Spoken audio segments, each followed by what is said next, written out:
बिस्मिल्लाहिर्रहमानिर्रहीम। अस्सलाम वालेकुम नादरीन, आप यूट्यूब चैनल देख रहे हैं। मैं इमरान खान हूँ।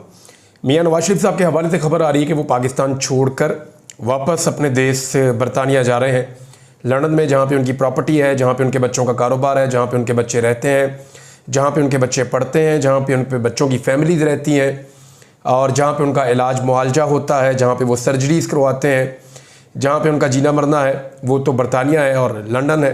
तो मियाँ साहब वापस लंदन जा रहे हैं। इलेक्शन के लिए वो पाकिस्तान तशरीफ़ लाए थे, इलेक्शन हो गया, अब उसके बाद वापस जाना। ये खबर पहले इमरान खान साहब ने दी और मैंने इससे पहले आपको ये बताया था कि अगर कादी फ़ायद ईसा साहब नहीं होंगे तो फिर मियाँ नवाज शरीफ साहब भी नहीं होंगे। ये खबर इमरान खान साहब ने दी और उन्होंने जेल में सहाफ़ियों से बातचीत करते हुए ये कहा कि नवाज शरीफ साहब का बैग पैक तैयार है, ज़रूरी सामान सिर्फ उन्होंने उठाना है और निकल जाना है। इमरान खान साहब ने ये क्यों कहा था, ये चीज़ें अब सामने आई हैं। नजम सेठी साहब जो नवाज शरीफ साहब के बहुत करीबी दोस्तों में से एक है, बड़ा अच्छा इनका मियाँ नवाज शरीफ साहब से ताल्लुक़ है और मियाँ साहब के लिए इन्होंने बड़ी खिदमत सर अंजाम दी है। मियाँ साहब ने इनको पीसीबी का चेयरमैन भी लगाए रखा है और जब ये वज़ीर आला थे पंजाब के तो इनके ऊपर इल्ज़ाम भी लगा था कि इन्होंने PMLN को कुछ फेवर किया है। बहरहाल उनके अच्छे ताल्लुकात हैं मियाँ साहब से, तो उन्होंने भी ये कहा कि मियाँ साहब बीमार है और दवाई शवाई लेने के लिए उनको अब दोबारा जाना पड़ेगा बरतानिया। तो मियाँ साहब को दोबारा बरतानिया क्यों जाना पड़ेगा और उनको क्यों जाना है, ये कहानी मैं आपको अभी थोड़ी देर में बताता हूँ, लेकिन पहले दो चीज़ें आपके सामने मैं रखूँगा। एक तो ये है कि एक वीडियो आई है कि मियाँ नवाज शरीफ साहब मरी की एक सड़क से गुजर रहे हैं और रौनक देख रहे हैं कि लोग हैं, दोनों तरफ ख़वातीन चल रही हैं, लोग चल रहे हैं, ऐसी वीडियो दिखाई दे रही है। वो तकरीबन 1-1.5-2 मिनट की वीडियो है। वो वीडियो मैंने देखी है कि मियाँ साहब गुजर रहे हैं और लोग कह रहे हैं ओ देखो नवाज शरीफ जा रहा, ओ देखो नवाज शरीफ जा रहा। 2-4 लोगों की आवाज़ भी आई। मियाँ साहब उस सड़क से गुजर रहे थे और गुजरने वाले उनको यूं देख के और गुजरते जा रहे थे, यानी लोग उनके लिए रुक नहीं रहे थे। यानी थोड़े दिन पहले एक वीडियो आई जिसमें कुछ कारकुनों को दिखाया गया कि वो मियाँ साहब को देखकर रुके और उन्होंने कहा मियाँ साहब आपके लिए जान भी हाजिर है, आप ही पाकिस्तान की उम्मीद हैं, और बहुत सारी बातें की। लेकिन बाद में पाकिस्तान तहरीके इंसाफ के कारकुन बहुत तेज़ हैं सोशल मीडिया पर, उन्होंने निकाल दिया उन कारकुनों का पुराना रिकॉर्ड और दिखाया कि ये तो पाकिस्तान मुस्लिम लीग नून के डाई हार्ड वर्कर्स हैं और मियाँ साहब के पक्के कारकुन हैं जो सड़क के ऊपर उन्होंने ड्रामा किया। अचानक कोई इधर से भाग के आ रहा है, कोई इधर से भाग के आ रहा है, कोई वालेहाना किस्म का मियाँ साहब का वो दीवाना बन रहा है। तो ये सारे लोग, ऐसा लगता है कि वो चीज़ें तय करके की गई थी, बाज़ाहिर तो ऐसा ही लग रहा। अब बाज़ार के अंदर मियाँ साहब गुजर रहे हैं तो किसी और बंदे ने वीडियो बना के डाल दी। अब वहाँ मियाँ नवाज शरीफ साहब को कोई शख्स, जो लोग गुजर रहे हैं वो बस गुजर रहे हैं, ख़वातीन गुजर रही हैं, बच्चे गुजर रहे हैं, नौजवान गुजर रहे हैं, दुकानदार देख रहे हैं, ठीक है जा रहे हैं मियाँ साहब, लोगों को परवाह भी नहीं है। यानी 3 दफ़ा के वज़ीर आज़म ने डीले कर करके अपनी ये हालत कर ली है कि वो सड़क से गुजर रहे हैं और मरी के अंदर, जहाँ लोगों के पास वक्त भी होता है, लोग छुट्टी गुजारने जाते हैं और लोग मियाँ साहब को ज़्यादा घास नहीं डाल रहे, इक्का दुक्का, बहुत थोड़े लोग, ज़्यादातर लोग मियाँ साहब को घास नहीं डाल रहे। अब मैं एक चैलेंज करने वाला हूँ उन लोगों को जिन्होंने मियाँ साहब को लाकर बार बार रीलॉन्च किया है। इतनी दफ़ा मियाँ साहब को रीलॉन्च किया कि रॉकेट लॉन्चर ही ख़राब हो गया है, लॉन्च करने वाला जो लॉन्चर है वो ही ख़राब हो गया है। तो मियाँ साहब को बार बार उन्होंने रीलॉन्च किया। उनको सिर्फ मैं एक गुजारिश करता हूँ कि एक दिन के लिए ना मियाँ साहब को इलेक्शन में शिकस्त देने वाली यास्मीन राशिद साहिबा को जेल से निकालें और उन्हें पाकिस्तान की किसी भी सड़क से गुजार दें। ये मरी रोड की सड़क तो बहुत दूर की बात है ना, लाहौर की, कराची की, इस्लामाबाद की, रावलपिंडी की, चकवाल की, फैसलाबाद की, दीना की, कहीं की भी, मंडी बहाउद्दीन की, जिस मर्जी सड़क से आप यास्मीन राशिद साहिबा को ऐसे गुजार दें और अगर वहाँ ट्रैफिक ब्लॉक ना हो जाए, वहाँ पे लोगों का हुजूम ना लग जाए, तो आप मुझे कहिएगा। मियाँ साहब ने डीलें कर करके अपनी वो हालत कर ली है कि आज वो इमरान खान साहब तो बहुत दूर की बात है, बहुत दूर की बात है, यास्मीन राशिद का भी मुकाबला नहीं कर सकते। ये हालात पैदा हो गए मियाँ नवाज शरीफ साहब के लिए। ऐसा लग रहा था लंदन की किसी सड़क पे मियाँ साहब जा रहे हैं कि लोगों को परवाह ही नहीं है, एक अजनबी की तरह। मैंने वो देखे बना दे। फिर मैंने आज एक और चीज़ भी देखी। इमरान खान साहब को उनके अपने ज़ाती मुआलिज ने एक एप्लीकेशन गई थी अदालत में और ये कहा गया था कि ज़ाती मुआलिज को इजाज़त दी जाए कि वो जाकर इमरान खान साहब को चेक कर सके। तो इमरान खान साहब के अपने डॉक्टर आसिम गए इमरान खान साहब को चेक करने के लिए। वो बाहर आए और बाहर आने के बाद उन्होंने एक स्टेटमेंट दिया कि इमरान खान साहब की हेल्थ कैसी है। इससे पहले जो है वो, जैसे ये स्टेटमेंट आया, साथ ही लोगों को एक और स्टेटमेंट याद आ गया डॉक्टर अदनान आपको याद होंगे, जो 2019 में मियां नवाज शरीफ साहब के डॉक्टर थे और अस्पताल में जाते थे मियां साहब को चेक करने और बाहर आकर स्टेटमेंट दिया करते थे। तो डॉक्टर अदनान का स्टेटमेंट बामुकाबला डॉक्टर आसिम का स्टेटमेंट, यहां से आपको अंदाजा हो जाएगा कि डीलर कौन है और लीडर कौन है। डॉक्टर अदनान का जो स्टेटमेंट है उसमें वो बताते हैं जी कि मियां साहब का दिल बहुत ख़राब हो रहा है, पेस मेकर जो है उसका प्रॉब्लम है, शरियानों में मसला है, वरीदों में मसला है, दिमाग की शरियानों का मसला बताते हैं, अंजाइना का इशू है, हार्ट अटैक का एक खतरा है, स्ट्रोक हो सकता है मियां साहब को, दिल की धड़कन का जो रिदम है वो नॉर्मल नहीं है, फिर कार्डिक रिदम उसे कहते हैं वो भी नॉर्मल नहीं है, पेस मेकर जो है वो इजाफी चाहिए होगा, उसकी ज़रूरत है, बहुत सारे ट्रीटमेंट मियां साहब के करने हैं, काफ़ी सारे इलाज चाहिए, प्लेटलेट्स की रिपोर्टें, ये वो फलां ढिमका, हर तरह की बीमारी मियां साहब को लगी हुई थी जब मियां साहब जेल में थे। जरदारी साहब जेल में कम, अस्पतालों में ज़्यादा, इलाज के ऊपर ज़्यादा रहे हैं। तमाम लोगों के साथ यही होता रहा। जितने भी सियासतदान पकड़े जाते हैं 10-15 दिन के अंदर अंदर वो कहीं ना कहीं पहुंच जाते हैं अस्पताल में इधर उधर। तो मियां साहब का भी यही इशू था। मियां साहब के डॉक्टर बाहर आते थे, ऐसी ऐसी बीमारियों के नाम लेते थे हमने कभी सुने ही नहीं थे और सब परेशान हो जाते थे। यानी इमरान खान साहब की कैबिनेट के अंदर बैठी हुई शेरी मदारी ने रोना शुरू कर दिया कि मियां साहब को कुछ हो जाएगा, देखें सियासतदान है, मरी ना जाए कहीं।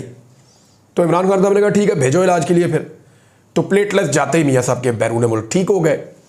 तो एक तो था नवाज शरीफ का डॉक्टर अदनान, जो आता था तो उसके बाद एक लंबी फहरिस्त होती थी बीमारियों की, वो गिनवाना शुरू कर देता था कि ये भी हो गया, वो भी हो गया, ऐसे हो गया, वैसे हो गया। दूसरी तरफ है जी इमरान खान। इमरान खान के डॉक्टर गए, अब वो बाहर आके इमरान खान साहब की बीमारियां बता रहे हैं। वो ये कह रहे हैं कि इमरान खान साहब बिल्कुल तंदुरुस्त हैं। वो ये बता रहे हैं इमरान खान साहब बड़ी हाई स्पिरिट के अंदर हैं। वो ये बता रहे हैं कि इमरान खान साहब ने कहा कि मैं जेल में आदी हो चुका हूँ, एडजस्ट हो गया हूँ, मुझे अब कोई तकलीफ यहाँ पे नहीं है। इमरान खान साहब की दिल की धड़कन उन्होंने कहा जी 48 थी, लेकिन उन्होंने ये बताया कि जब वो अपने सेल में होते हैं, बिल्कुल नॉर्मल होते हैं, तब डॉक्टर चेक करने आता है तो ये 44 तक भी होती है, बहुत नॉर्मल है, ज़बरदस्त है। ब्लड प्रेशर उन्होंने कहा जी इमरान खान साहब का इस उम्र में 110 एंड 70 होना, 70 नीचे का और 110 ऊपर का, ये तो एक मिरेकल ही है। यानी एक आदमी जो है वो इस उम्र का आदमी और ऐसा शानदार उसका रिकॉर्ड निकलना ब्लड प्रेशर का, ये भी बड़ी कमाल चीज़ है। साथ ही डॉक्टर साहब ने कहा कि जी वो मुस्कुरा रहे थे और वो कह रहे थे मुझे कोई प्रॉब्लम नहीं है यहाँ पे। तो ये है जी इमरान खान का डॉक्टर। अब आप दोनों के अंदर फ़र्क देख लें। मियां साहब का डॉक्टर क्यों चिल्लाता था बीमार हो गया, ये हो गया, वो हो गया? इसलिए कि वो ये चाहता था कि मियां साहब ने जेल में रहना ही नहीं है, तो कड्डो यार मैंने उठूँ, मैं तंग आ गया हूँ। दूसरी तरफ इमरान खान साहब हैं, वो ये कहते हैं प्रॉब्लम कोई नहीं है, डंबल भेज दो। अंदाज़ा करें आप, पूरे पाकिस्तान को आगे लगा के, पूरे पाकिस्तान की नींदें हराम करके, यानी पूरे पाकिस्तान के अंदर लोग जो हैं उनको मुसीबत पड़ी हुई है कि जलसे का क्या बनेगा, इसका क्या बनेगा, उसका क्या बनेगा, आईनी तरमीम होने जा रही है, फलां खेल होने जा रहा है। इमरान खान का तवक्कल देखें, वो ये कह रहे हैं जी मैं जेल में हूँ, जब तक फिटनेस पे काम करते हैं मुझे डंबल भेज दें, मैंने ज़रा एक्सरसाइज करनी है। ये एक्चुअली बहुत मजबूत आसाब का आदमी ये काम कर सकता है। मैं आपको रीज़न देता हूँ। देखिए इमरान खान के बारे में जब भी ये तासुर बनाया जाता है ना कि इमरान खान जेल से बाहर आना चाहते हैं, या वो फ्रस्ट्रेट हो रहे हैं, या वो जल्दी आना चाहते हैं, नई नई स्टोरीज दी जाती हैं कि जी पहले कहते थे 15 दिन में, पहले 3 दिन कहते थे, फिर 15 दिन कहते थे, फिर 3 महीने कहते थे, फिर 6 महीने कहते थे, फिर ये कहते थे कि इलेक्शन के बाद टूट जाएगा, इलेक्शन के बाद भी वही हुआ, फिर कहते थे बजट के बाद टूट जाएगा, बजट के बाद कुछ नहीं हुआ, फिर कहते थे 1 साल की जो एक लिमिट होती है ना, जब 1 साल पूरा होता है तो बंदा टूट जाता है, फिर नहीं टूटा। यानी जब जब इमरान खान के खिलाफ एक नया बयानिया घड़ा गया कि इमरान खान कमज़ोर पड़ रहे हैं जेल में, तब तब इमरान खान ने थोड़ा मारा। अब इमरान खान साहब ने 2 काम ऐसे किए। एक तो उन्होंने फौरी तौर पे किताबें मंगवाई और डंबल मंगवाए। उन्होंने कहा डंबल पहुँचाओ और किताबें पहुँचाओ, मैं इधर ही हूँ, मैं कहीं नहीं जा रहा। दूसरा, इमरान खान साहब ने अपने डॉक्टर को बुलाया और उनको बताया कि मुझे चेक कर ले और बाहर जाके बता मैं बिल्कुल ठीक हूँ। अब ये जो 2 चीज़ें हुई हैं ना, इनसे एक तासुर गया है कि इमरान खान बहुत मजबूत है, वो हार नहीं मान रहे, वो सरेंडर नहीं कर रहे और वो किसी डील के चक्कर में नहीं है। आप बातचीत करने का इमरान खान साहब अक्सर कहते हैं, जिसका मतलब कुछ लोग कुछ और लेते हैं, क्योंकि मियां साहब जो है वो डील करते रहे हैं, हमेशा पाकिस्तान में डीलें ही होती रही हैं, तो सब लोग यही समझते हैं कि जब भी कोई सियासतदान बातचीत करता है तो वो डील ही होती है। तो डील होती है जी इक़्तिदार के लिए, जैसे ये मरीम नवाज़ ने की है, शहबाज शरीफ ने की है, नवाज शरीफ ने की है, ये बाकी PDM की सारी जमातों ने मिलकर की है। अच्छा, एक तासुर और बनाया जा रहा है। मियां साहब पाकिस्तान से बाहर क्यों जा रहे हैं, जरा वहां पे आ जाएं, फिर मैं आपको बताता हूँ तासुर क्या है। मियां नवाज शरीफ साहब की बैरून मुल्क जाने की खबर जो है वो जुड़ी हुई है आईनी तरमीम के साथ। आईनी तरमीम के नंबर अगर पूरे हो जाते हैं तो फिर मियाँ साहब पाकिस्तान से बाहर नहीं जा रहे, फिर मियाँ साहब वेट करेंगे, ये मामला सुप्रीम कोर्ट में जाएगा और अगर सुप्रीम कोर्ट में कादी फ़ायद ईसा साहब जीत जाते हैं, यानी वो एक्सटेंशन वाला मामला उधर कुछ चला जाता है, तो फिर तो मियाँ साहब पाकिस्तान में रहेंगे, बरतानिया को हाथ लगाकर वापस आ सकते हैं, जाकर वापस आ सकते हैं, कभी दिल किया चले गए, कभी दिल किया यहाँ रह गए, मियाँ साहब नॉर्मल ज़िंदगी गुजार सकते हैं। लेकिन अगर ये नंबर पूरे नहीं होते और आईनी तरमीम नहीं हो सकती, तो फिर मैं आपको बता रहा हूँ कि मियाँ साहब पाकिस्तान से चले जाएंगे अपने देश और फिर बरतानिया में रहेंगे, फिर वो यहाँ पे नहीं रहना चाहेंगे। मैं आपको ये क्लियरली बता रहा हूँ। अब ज़रा नंबर गेम के ऊपर आ जाएं। बड़ी इंटरेस्टिंग सिचुएशन है जो मैंने अब निकाली है और कुछ मैंने कानूनी माहिरीन से पूछा है। हाउस के अंदर जितने मर्जी लोग कम हो, मिसाल के तौर पे 342 मेंबर्स का हाउस है, फ़र्ज़ करें 341 का 42 का हाउस है, 172 के नंबर चाहिए सिंपल मेजॉरिटी के लिए, 2/3 अक्सरियत के लिए चाहिए कौमी असेंबली में 224 नंबर। अगर हाउस के अंदर से 30-40 बंदे कम भी है ना, फिर भी 2/3 अक्सरियत के लिए 224 नंबर ही चाहिए होंगे। ये बात तो एक आप कंफर्म कर लें, एक आईनी मसला है कि 200, क्योंकि मैंने अभी कुछ लोगों से पूछा, उन्होंने ये कंफर्म किया अब तक कि 224 का फिगर ही चाहिए होगा जब भी हुकूमत ने कोई आईनी तरमीम करनी होगी। तो क्या हुकूमत के पास 224 नंबर है? तो मैं आपको बता देता हूं। नेशनल पार्टी की 1 सीट हुकूमत के पास है, पीपल्स पार्टी की 68 है, PMLN की 110 रह गई है क्योंकि इनसे मखसूस नशिस्तें चली गई ना। MQM पाकिस्तान की 22 और बलूचिस्तान अवामी पार्टी की 1 और PMLQ की 5, IPP की 4 और ज़ियाउल-हक पार्टी की 1, तो 212 सीटें। 12 सीटें इनकी कम है। PMLN की अभी भी 12 सीटें कम हैं जो इनको चाहिए अपने नंबर पूरे करने के लिए। अब अपोजिशन के अंदर ANP है, फजलुर रहमान साहब है, PTI है और उनके साथ जो है वो 1-2 जमातें और हैं। यहाँ पे जो फजलुर रहमान साहब की पार्टी है उनके पास 8 सीटें हैं। अगर ये 8 सीटें दे भी देते हैं फिर भी नंबर पूरे नहीं होते। कुछ भी कर लें, ANP को भी ले ले, फजलुर रहमान साहब को भी ले ले। अव्वल तो फजलुर रहमान साहब से जाके जरदारी साहब मिले और मुझे बड़ी हैरत हुई है और बड़ी खुशगवार हैरत हुई है कि फजलुर रहमान साहब ने कहा जी अब हम बहुत दूर निकल चुके हैं और अब इस हुकूमत को मैं वोट नहीं कर सकता, क्योंकि फजलुर रहमान साहब से बकौल मीडिया की रिपोर्टिंग के आसिफ अली जरदारी साहब ने मदद मांगी कि आप सेनेट में और कौमी असम्बली में हमारी मदद करें ताकि हमें 2/3 अक्सरियत मिल जाए। देखें कादी फ़ायद ईसा साहब ने आपको कितनी इज्जत दी सुप्रीम कोर्ट ऑफ पाकिस्तान में। तो हम चाहते हैं कि एक अदलिया के हवाले से आइन में तरमीम हो जाए तो आप उसमें हमें मदद फराहम करें। तो उस पर जो है वो फजलुर रहमान साहब ने कहा जी बहुत दूर निकल गए, मैं माजरत चाहता हूँ, मैं आपकी मदद इस पर नहीं कर सकता। अब अगर फजलुर रहमान साहब मदद देते भी हैं और बाकी जमातें नहीं देती फिर भी कोई फायदा नहीं, फिर भी वोट लेने पड़ेंगे पाकिस्तान तहरीक-ए-इंसाफ के उन 41 आज़ाद उम्मीदवारों में से 3-4 लोगों के जो वोट अभी भी मुतनाज़ हैं, वहां प्रॉब्लम है। अच्छा, अब अगर आप सेनेट पे आ जाते हैं तो सेनेट की सिचुएशन बड़ी दिलचस्प है। सेनेट में इस वक्त हुकूमती इत्तेहाद के पास 57 का फिगर है, 57 यानी 57 का फिगर है और इनको 69 का फिगर चाहिए एटलीस्ट 2/3 अक्सरियत के लिए। सेनेट में 69 चाहिए, है इनके पास कितना? 57। 69 या आप समझ ले, हाँ 69 ही चाहिए ऑलमोस्ट। तो 57 का इनके पास फिगर है। अब 12 सेनेटर इन्होंने कहां से पूरे कर दें? 4 सेनेटर JUI के पास है, फजलुर रहमान साहब के पास, उन्होंने तो इनकार कर दिया।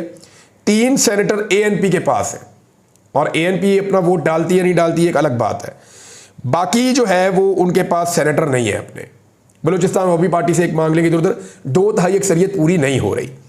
हाँ, अगर खैबर पख्तूनख्वा में सेनेट का इलेक्शन हो जाता है तो वहां से 3 सीटें मिल सकती हैं, जिनमें से एक फजलुर रहमान साहब को मिल सकती है, एक पीपल्स पार्टी और एक नून लीग को, वो भी तब जब वहां पे बिला मुकाबला इलेक्शन करवा दिया जाए। और अगर मुकाबला हुआ इलेक्शन का तो फिर उनको 2 सीटें मिलेंगी, जिनमें से एक फजलुर रहमान की होगी और एक दोनों जमातों में से एक जमात की होगी। तो फजलुर रहमान साहब जो हैं वो तो वोट डालने से इनकार कर चुके हैं, उनके 5 वोट हो जाएंगे, वो पहले ही इनकार कर चुके हैं। तो सेनेट में भी इनके नंबर पूरे नहीं हो रहे। अब इनके नंबर पूरे कैसे होंगे, ये है एक सबसे बड़ा सवाल। अगर तो ये नंबर पूरे हो जाते हैं या करवा दिए जाते हैं तो ऐसी सूरत में मियां नवाज शरीफ साहब पाकिस्तान में रुकेंगे, अपना स्टे बढ़ाएंगे कि ठीक है जी नंबर पूरे हो गए। लेकिन ये मामला हर सूरत में नंबर पूरे होने की सूरत में भी, क्योंकि नंबर तो पूरे होने नहीं है। अब तक की इतला के मुताबिक मैं आपको बता रहा हूं नंबर पूरे नहीं होने। जो आईनी पोजीशन है, जो नंबर गेम है, उसमें नंबर पूरे नहीं हो रहे। हाँ, नंबर पूरे करने का एक तरीका है कि कोई 2 नंबरी हो जाए इसमें, फजल रहमान साहब भी मिल जाए, ANP भी मिल जाए, जाके सेनेट में वहाँ पे खैबर पख्तूनख्वा में सेनेट का इलेक्शन करवा के वहाँ से ज़्यादा सीटें बंदे खरीद के ले ली जाए, एक अजीब बंडी लगाई जाए, तो शायद हो सकता है कि नंबर पूरे हो जाए। इम्कान नहीं है। और अगर ये नंबर फ़र्ज़ करें पूरे हो जाते हैं तो फिर ये मामला जाएगा सुप्रीम कोर्ट ऑफ पाकिस्तान में। वहाँ पे काजी फायज़ ईसा साहब इस वक्त तक भी अक़लियत में है। उनके पास वहाँ पे सुप्रीम कोर्ट में 2 एडहॉक जजेस आने के बावजूद, 3 नए जजेस आने के बावजूद 5 जजेस मजीद आ चुके हैं, लेकिन 19 जजों में भी अभी उनके पास अक्सरियत नहीं है, वो अक़लियत में है। और मंसूर अली शाह साहब जो हैं वो अक्सरियत में है। अब लोग ये कह रहे हैं कि मंसूर अली शाह साहब का रास्ता रोकना इस वक्त मुमकिन नहीं है, वो तकरीबन नामुमकिन है। फ्रस्ट्रेशन का यानी इस सिचुएशन में नवाज शरीफ साहब का निकलना ही बनता है, और इसलिए अब वो बैग पैक वाली बात हो रही है, या नजम सिटी साहब माहौल बना रहे हैं कि डॉक्टर उधर जाना होगा। लेकिन आप अंदाज़ा कर लें कि निज़ाम कितनी बुरी तरह इमरान खान से शिकस्त खा गया है। उसकी मिसाल मैं आपको दे देता हूँ कि आज पाकिस्तान टेलीविज़न पे एक मैराथन ट्रांसमिशन चल रही थी, और उसमें टॉपिक पता क्या था? नंद और भाभी की लड़ाई। यार ये तो हर घर में होती है पाकिस्तान के, ये तो बड़ा एक ऑब्वियस सी चीज़ है पाकिस्तान की सोसाइटी में, इंडिया की सोसाइटी में।